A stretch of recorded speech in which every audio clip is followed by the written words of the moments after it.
Welcome to my parents' kitchen.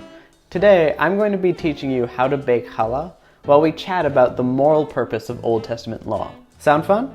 Let's dig in. Challah is a type of braided Jewish egg bread, usually made for Shabbat, or Sabbath. It is incredible, I love it. It's fun to bake, kneading is good exercise, and my family devours it.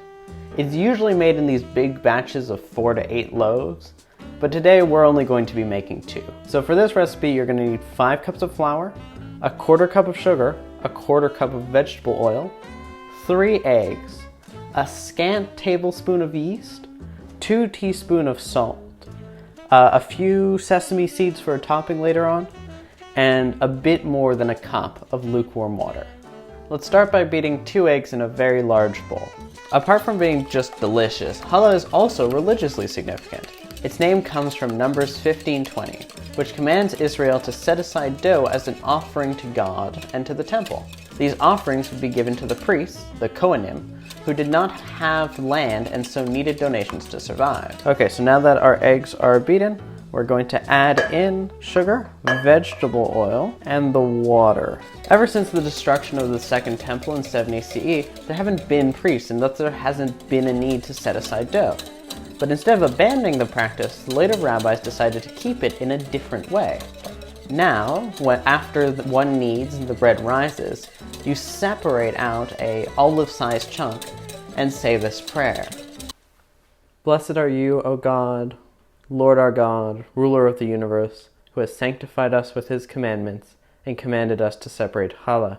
You then burn that bit of dough in the oven as it preheats, and then you throw it out. By devoting it to God, you aren't allowed to then use it. It is a sacrifice in the most traditional sense, something you give away for no reason. When I first read the challah prayer, I thought, weird.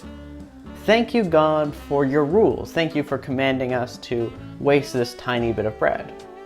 See, I generally think about commandments as useful restrictions. Society depends on us not murdering and stealing all the time, and so we make rules that stop us from doing that. But that's not really happening here. Beyond mere restrictions or commands, the rules themselves sanctify. They make us holier. That's a very different relationship to commandments and to law than what I am used to. Here, God's laws are a gift to praise, not just a rule to follow. Now that we've thoroughly beaten this mixture together, let's slowly add in our salt and yeast and then start mixing in the flour.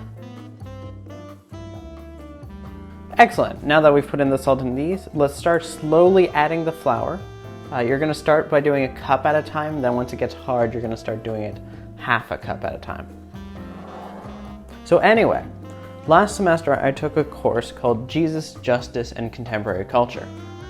And in that course, we learned that another word for the 10 Commandments is actually the 10 words of freedom. When I heard that, it completely reshaped my understanding of the law and helped me answer my challah question.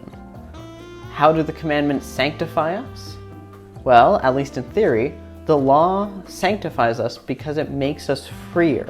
Some choices make us less free than others. If I chose to start smoking, I could develop an addiction, something that would limit my freedom. This is because addictions condition my desire. They make me want something more. And while we think of wanting as something that happens in here, it's important to note that you can't just choose not to want to smoke anymore. You'll still crave it. That desire is outside of your direct mental control. This is why escaping addiction is so hard and requires significant and directed effort. We are chained to these disordered desires, and breaking these chains are really hard.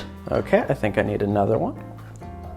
The first few, they'll be clumpy, but then it will naturally start to unclump out. Do make sure to try to moisten all the flour though. Some attitudes also make us less free.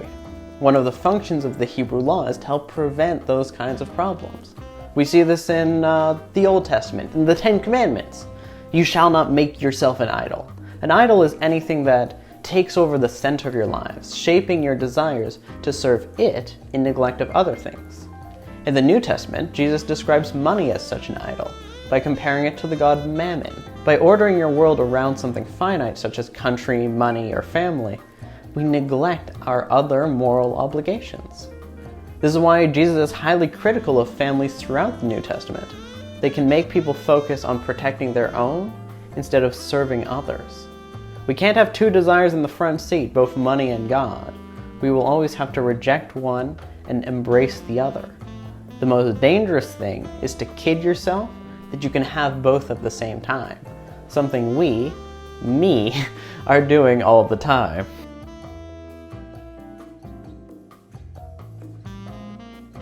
Okay, now that we've mixed our bread together, it's time for the fun part. Thoroughly kneading the dough for around 15 minutes. So first start by flouring your surface. Then, a responsible cooking host would say pour it out lightly. I'm not responsible. And then just start to knead. Once the dough gets a bit wet under your hand, just add more flour. That way you get to the right amount without overflouring. So I've covered one way that the law frees us. It stops us from doing things that are bad for us. But okay, that doesn't really answer my challah question. Baking a whole loaf of bread instead of baking a loaf minus a tiny chunk doesn't exactly chain us to sin. So what's the point of this? Well, I think a metaphor is useful here.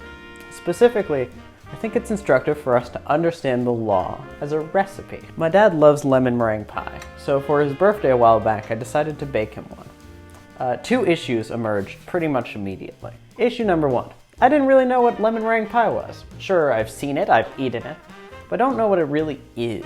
I don't know what it's made of, how the elements fit together to be so delicious. Issue number two, I didn't know how to make it. Even if I knew what was inside lemon meringue pie and how the elements of the final product interact, I still wouldn't know how to move from a bunch of ingredients into a birthday pie. Luckily for me, there are these things called recipes. Someone, very bright person, once realized that instead of needing to ask Nana how to make her amazing tulsial every time, you can just write down the ingredients and the instructions. Then you put it into a book and check the recipe whenever you want to make tulsial.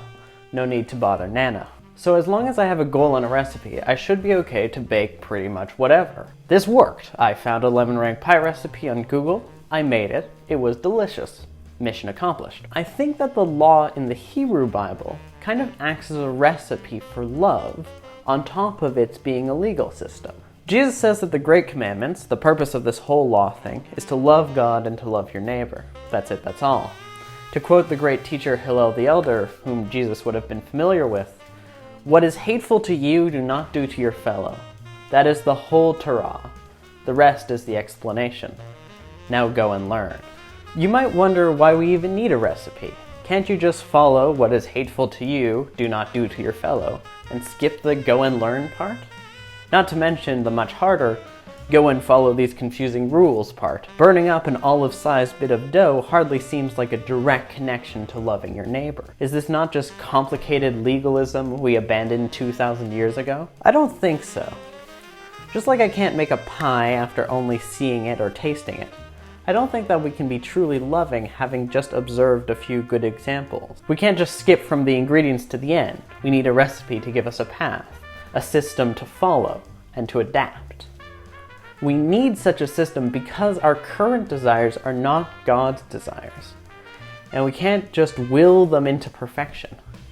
If you ever tried to kick a bad habit, you know that it's hard. You need to do a lot of work. This is because our actions are not separate from our desires. The German theologian Bonhoeffer makes this point quite clearly. Those who believe obey. Those who obey believe. In other words, if you want to want something, you need to choose to do it. Conversely, if you want to do something, you need to choose to want it. It's a constructive cycle. You do something, you want to do it more. You want to do something, you do it more. For example, I didn't used to like exercise, but then I chose to work at wanting to do it, and I chose to start doing it. Now, it's not the worst thing in the world. In a few years, I'll probably even enjoy it. Crazy.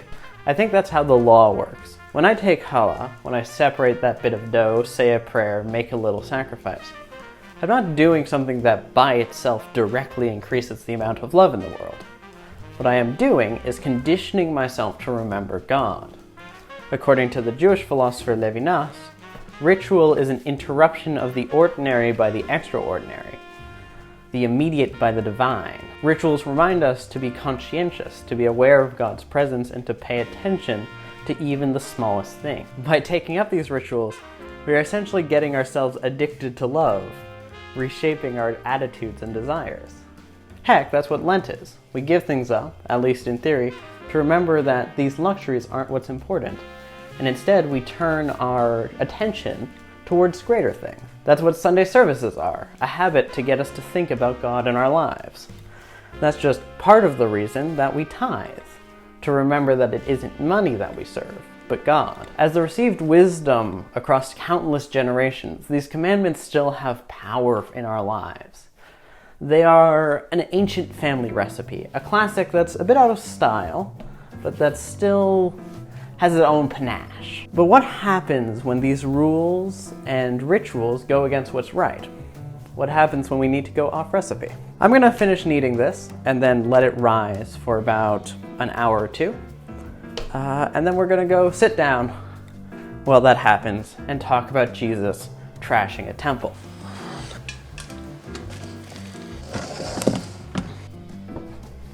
Imagine being one of those temple priests on Passover.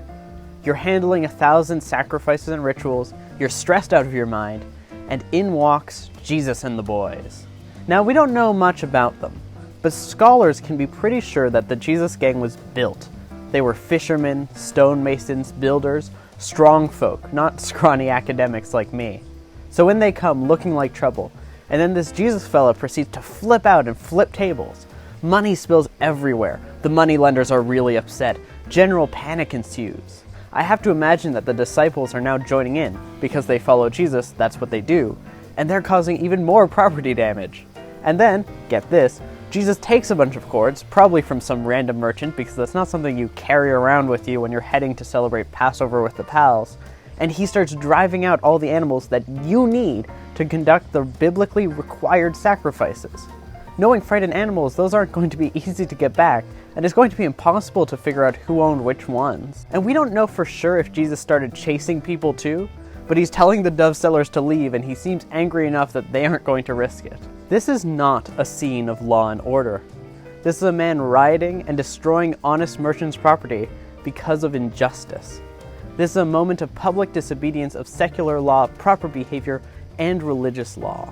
That it is one of only 3 stories in the New Testament that every historian agrees actually happened. We know that Jesus followed John the Baptist for a while, we know that Jesus got crucified, and we know that this happened because it's the reason he got crucified. The cleansing of the temple is the moment Jesus' ministry ends. He could have kept going for years, but he chose to take a stand here, and it cost him his life. Jesus shows that sometimes you need to go off recipe. Sometimes the old bread isn't good enough and you need to spice it up. Sometimes situations change and you need to make a substitution. Let's get back to the kitchen. And we're back. Look how much our bread has expanded. It is insane. Jesus actually once compared Christians to yeast, and that you only need a little bit and then it'll spread the life and rise everywhere. We're going to take this bread, separate it in 2, and then we're going to start making our braids. Remember to start by flouring your surface. Having done that, punch the bread, and then take it out and give it a few kneads. Now that we have our loaf, we just have to split this in 2. I recommend using kitchen shears. They're a lot better than knives for cutting bread. This is going to be your first loaf. We were going to cut this in 3 pieces. Ooh. And these ones you do want to be around equal. Then starting with the first one, push it out into a long strand that we're gonna braid later. And you start by pushing into the middle and pulling outwards. See? There. Once you want to get a strand about this long. Then we're gonna do the same to the other pieces. My 2 problems for baking lemon meringue pie were that I didn't understand it and that I didn't know how to do it.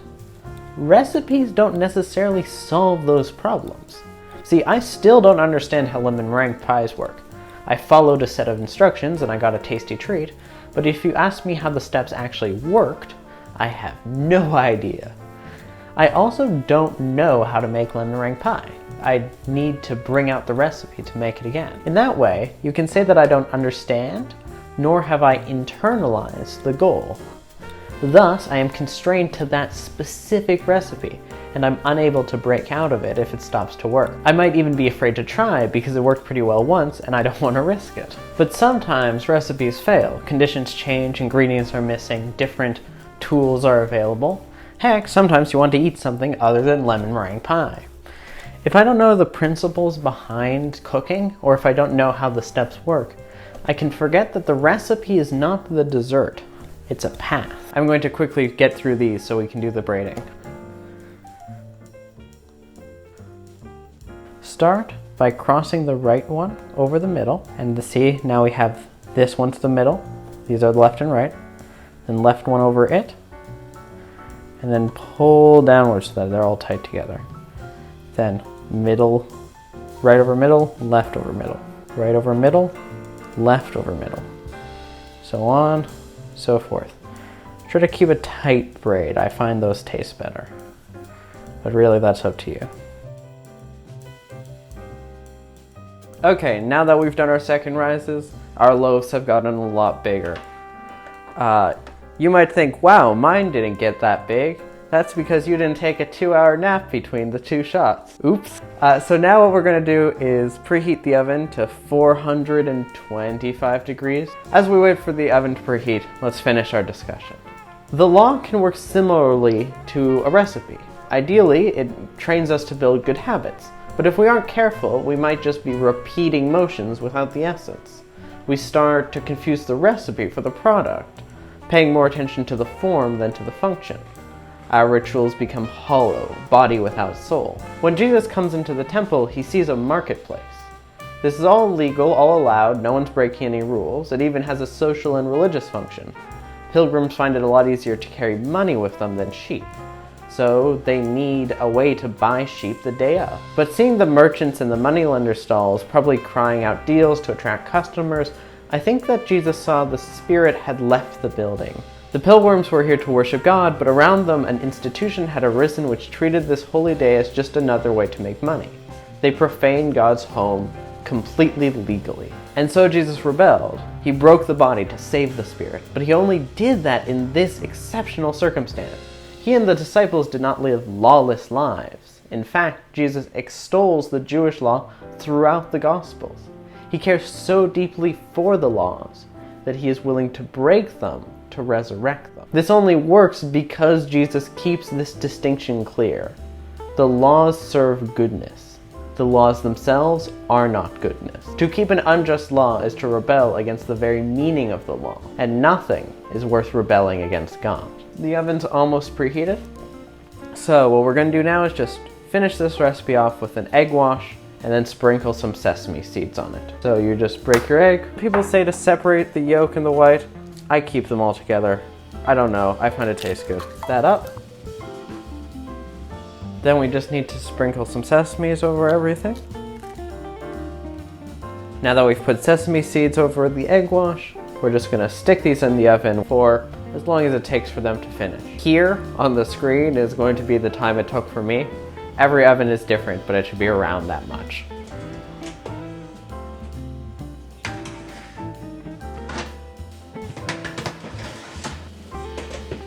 I just got these out of the oven. I think they look delicious. Before I leave to devour these, I just want to leave you with this parting question. When do you think that it's okay to break the law in order to fulfill the moral law? Thank you for watching. Goodbye.